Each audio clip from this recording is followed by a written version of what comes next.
Going on to the next question, and it kind of goes along with what you've been talking about. How do you feel the roles of the SUUSA president will change as a result of the newly restructured government? And Cody, we'll go ahead and start with you.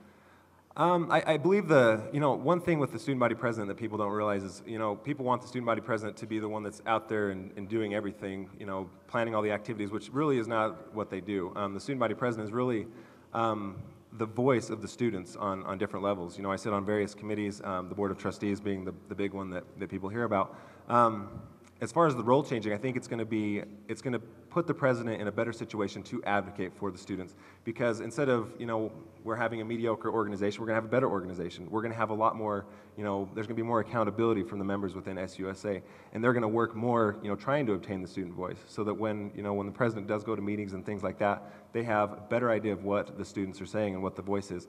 I think a big thing that's going to change is there's going to be a lot more interaction within the students across campus. The president's going to be able to work with the presidential ambassadors a little bit more, the president of the Greek organizations a little bit more, so that we can work together and facilitate relationships and get things done.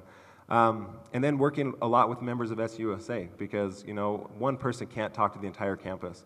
But if you have a group of numerous people on campus, in classes and things like that, you're better able to communicate that way. It facilitates communication with the students and facilitates a better response and a better advocacy position going to the administration. All right, TJ?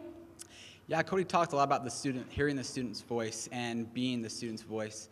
And that's really what we want to focus on, and that's really my primary responsibility as a student body president, is to be that official representative of the student body. And again, we have actually not just talked about this, we've actually gone out and done this with students. We're all about walking the walk, not just talking the talk, and really trying to understand the student voice. And as I've gone around just campaigning and talking to the students, they have some really good ideas.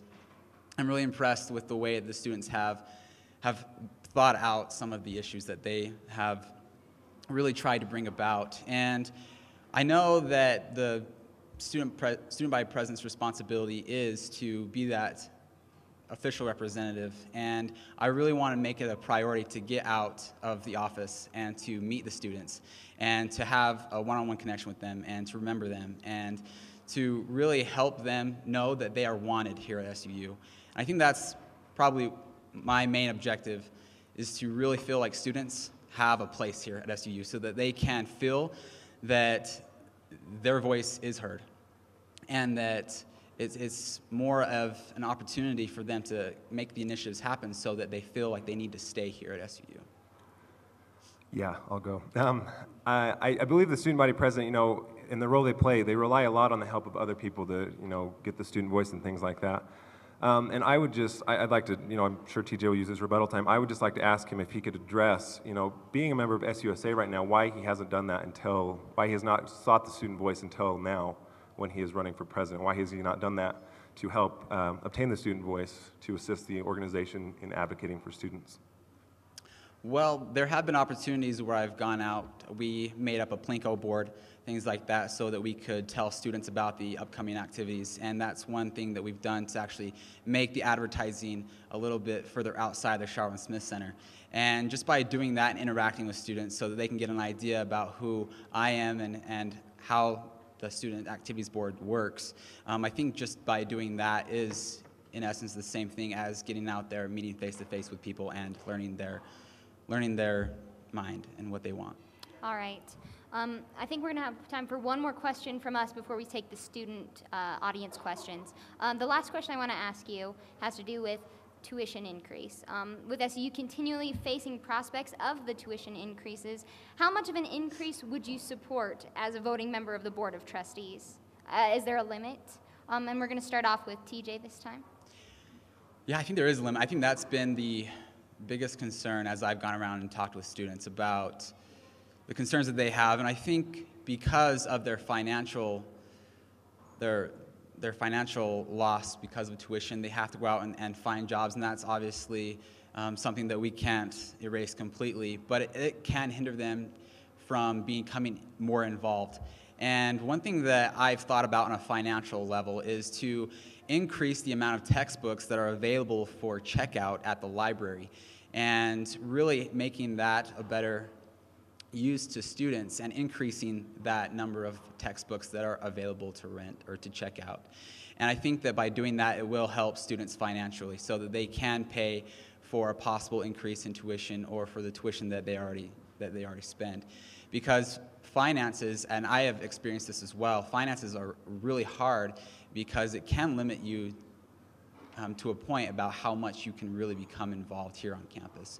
So that's a major issue that our party is working on, and we think that because of the cost of textbooks, it might be appropriate to increase the amount of textbooks that we have at the library for checkout. All right, Cody?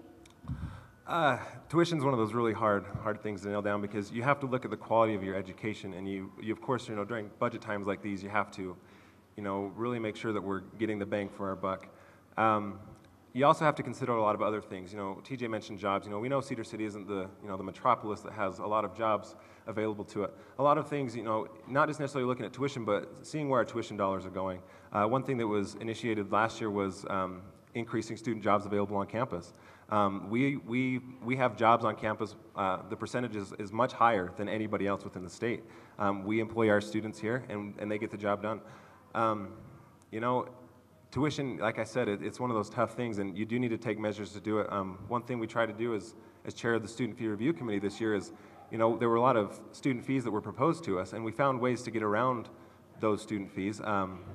And we talked to administration, found some funding for different things, rolled some different student fees over, and we were able to basically raise the benefits, the worth of benefits to students about $100,000 without having to raise student fees. I think it's things like that, working with administration to let them know where we're at and let them know what students can handle, let them know what they're feeling, what they'd like to see with their education, so that they can have an impact in where their tuition dollars do go. But then it's also working with administration to find alternative funding for things. Perhaps find one-time funding when a student fee necessarily isn't the right way to go.